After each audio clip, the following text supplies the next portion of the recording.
Kan bangsa spiritual. Jadi di dalam rutan merah putih saya juga berdoa dan tetap melarung. Maka baju rompi suatu saat itu saya puasa dan kemudian saya larung. Cuma karena sedang di dalam tahanan kan nggak bisa kemana-mana. Maka akhirnya saya cuci itu sambil berdoa dan puasa sambil berdoa kepada Tuhan Yang Maha Kuasa agar dijauhkan dari berbagai hal yang membuat kriminalisasi hukum ini kemudian memberikan dampak yang tidak baik. Nah, habis itu saya cerita ke teman-teman. Rupanya yang lain pada ikut-ikutan, ikut nyuci dan kemudian juga ikut berdoa. Jadi saya menciptakan setidaknya trendsetter ya di dalam rutan merah putih sehingga dinamikanya, semangatnya itu menjadi semakin tinggi. Saya memang suka memberikan semangat ke teman-teman semuanya. Karena menjadi status tersangka, terdakwa itu praduga tak bersalah. Bahkan kemudian saya juga diminta oleh teman-teman saya untuk membuat surat. Ini anak saya ini, tolong buatin surat dari Pak Sekjen supaya semangat sekolahnya. Jadi disitulah saya melayani, membuat surat kepada teman-teman untuk dikirimkan kepada anak-anaknya agar semua di dalam menghadapi berbagai persoalan hukum ini juga percaya kepada hukum yang berkeadilan. Keadilan itu tidak akan lari. Keadilan itu selalu mencari jalannya sendiri. Itu cerita dari dalam yang penuh semangat. Dan selanjutnya kepada tim penasihat hukum terhadap pemeriksaan saya tadi, kami persilakan siapa yang memberikan keterangan. Dan karena ini mau malam satu syuroh, saya mohon izin. Mau ritual juga. Silakan. Teman-teman, yang paling penting adalah bukti itu harus seterang cahaya. Jadi, kalau terdapat keraguan-raguan, maka hakim harus membebaskan terdakwa. Apalagi bukti-bukti yang dihadirkan oleh jaksa penuntut umum, itu tidak ada yang memberatkan Hasto Kristianto. Sumber uang suap dari Harun Masiku. Obsession of justice, 2 orang bapak berbadan tegap, bukan Hasto Kristianto. Posisi Sekjen PDI Perjuangan Mas Hasto Kristianto terakhir ada di Kompas TV. Kami sudah tunjukkan jam 8 malam ada di Kompas TV, bukan di PT IKA. Jadi kami pikir bahwa saksi kunci, saksi mahkota yang dihadirkan oleh penuntut umum itu memperkuat bahwa Pak Hasto Kristianto ini nggak salah. Jadi ini semakin memperlihatkan kepada publik bahwa kasus ini adalah kasus dengan muatan politik, politisasi hukum, kriminalisasi politik dan hukum kepada Sekjen PDI Perjuangan. Rekan-rekan, masih banyak kasus yang besar-besar yang seharusnya aparat penegak hukum menjadi fokus. Kita bicara 400 juta ini sudah 5 tahun yang lalu, sudah diuji di persidangan. Malah terungkap bahwa bukan 400 juta, 750 juta. Yang salah siapa? Ya Doni Tristikoma, Saiful Bahri. Saiful Bahri sudah menjalankan putusan. Siapa aktor intelektualnya? Adalah Harun Masiku. Itulah sebenarnya yang harus kita sampaikan kepada publik, sehingga jangan kita mengkriminalisasi seseorang dengan tujuan-tujuan politik. Publik memperhatikan ini dan ingat, sejarah mencatat bahwa kami PDI Perjuangan melalui proses ini dan penegakan hukum harus berkeadilan. Terima kasih. Saya tambah sedikit ya. Saya mau garis bawahi ya pemeriksaan Pak Hasto selaku terdakwa dimulai pagi hari jam 9 sampai jam 10 lewat ini, bahkan hampir jam 11.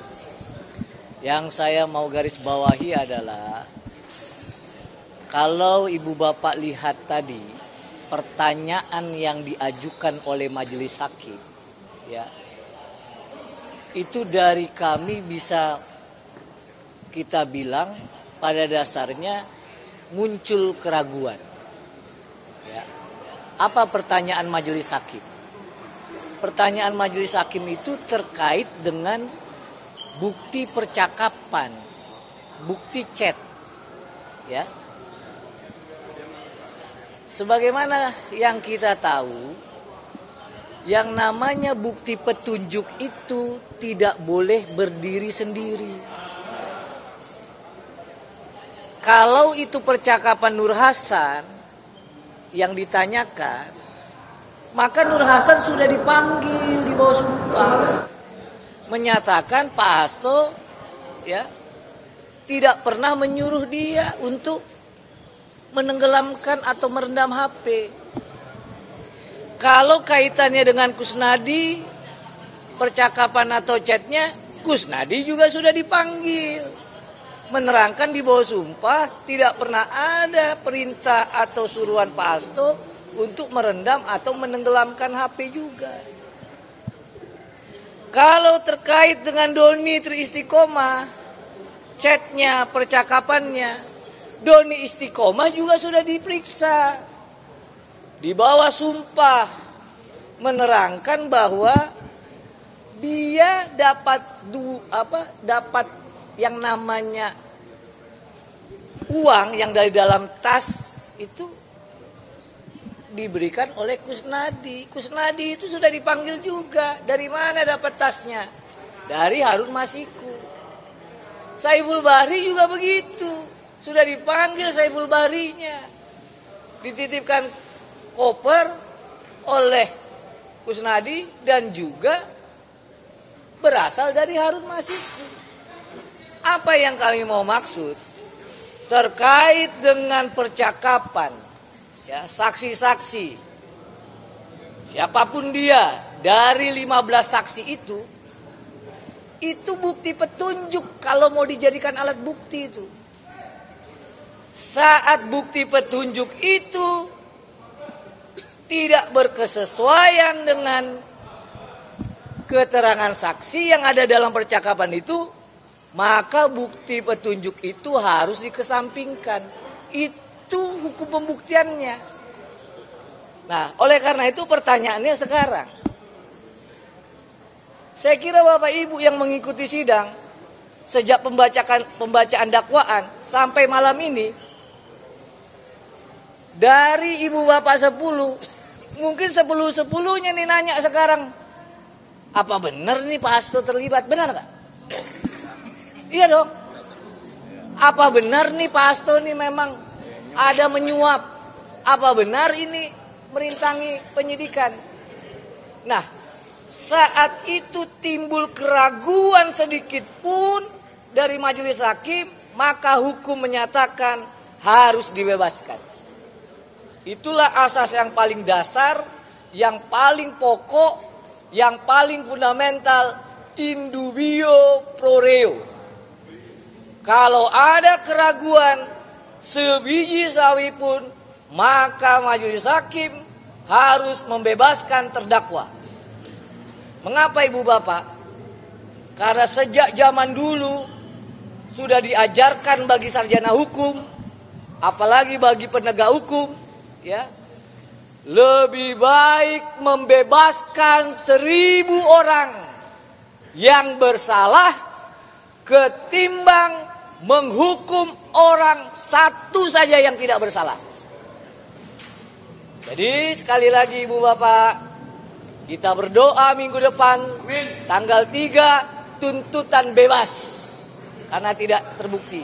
Hasto bebas. Tetapi kalaupun tidak berani, ya, kita berdoa majelis hakim yang berani, ya, memutus bebas Pak Hasto dari segala tuntutan.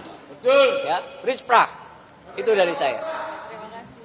Oke, teman-teman semua, kita sudah menjalani persidangan sekitar 3 bulan 9 hari. Kalau dihitung sejak dakwaan pertama tanggal 17 Maret tahun 2025. Jadi sudah lebih dari 3 bulan. Hari ini adalah hari terakhir untuk pembuktian, yaitu pemeriksaan terdakwa. Nah, tadi kami sudah mengklarifikasi, jadi kami membuat sebuah tabel, sebuah matrik analisis silang namanya.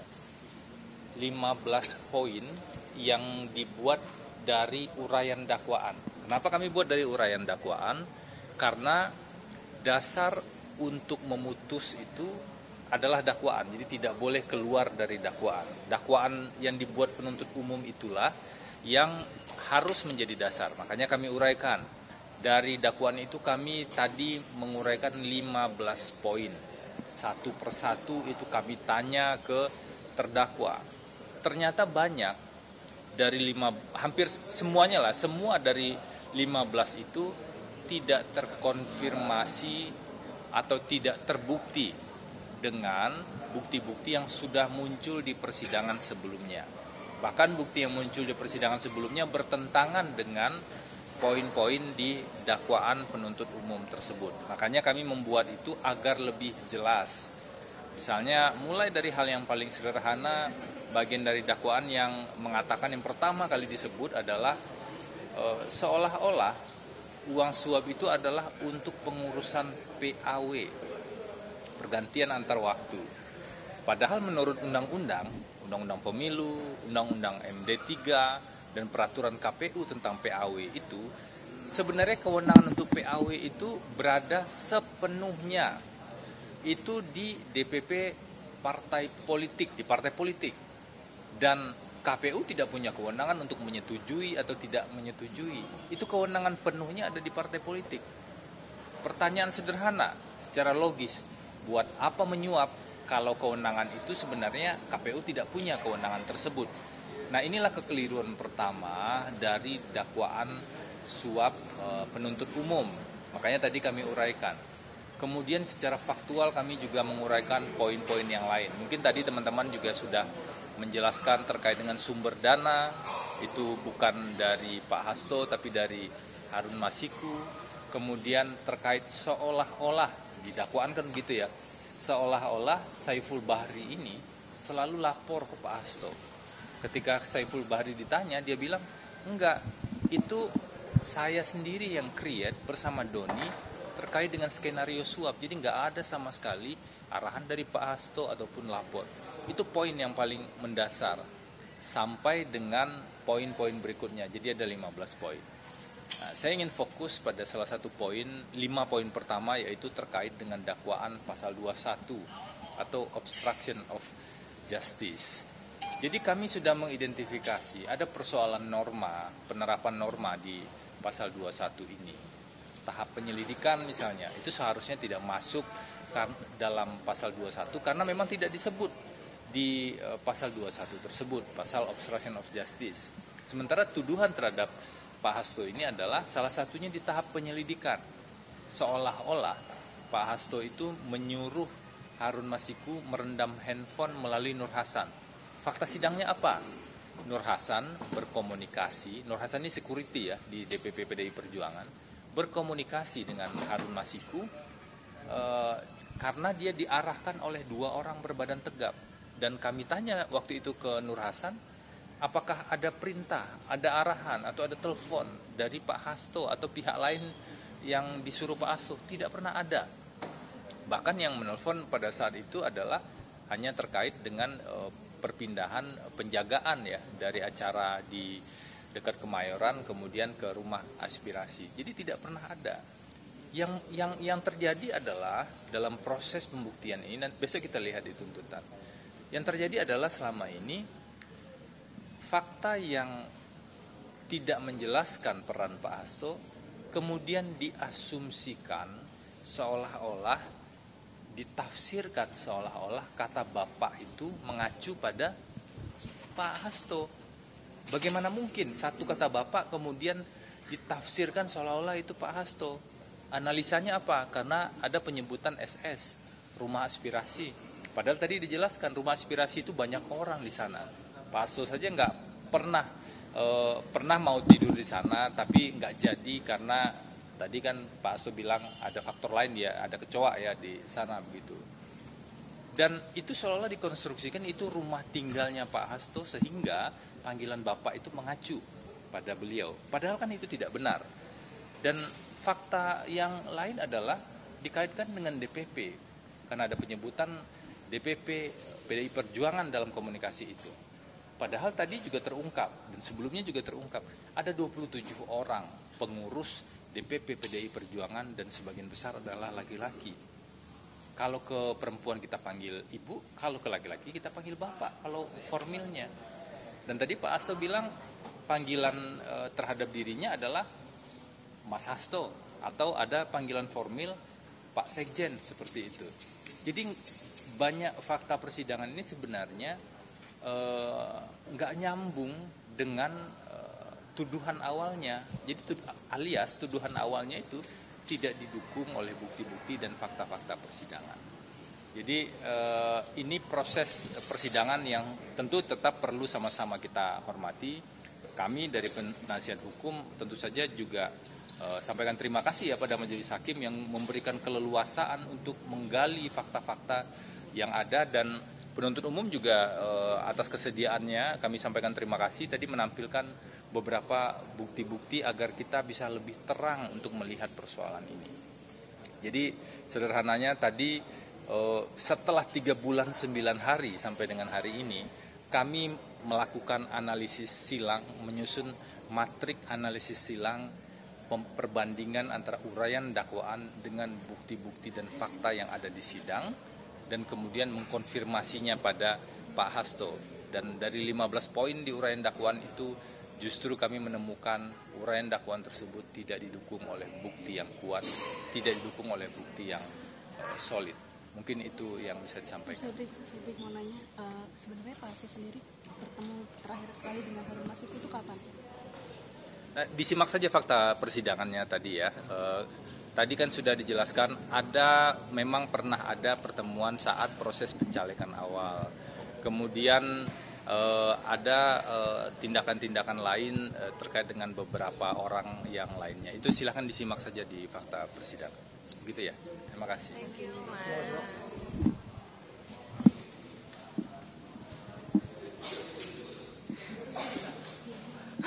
Lu malam ya? Lu malam.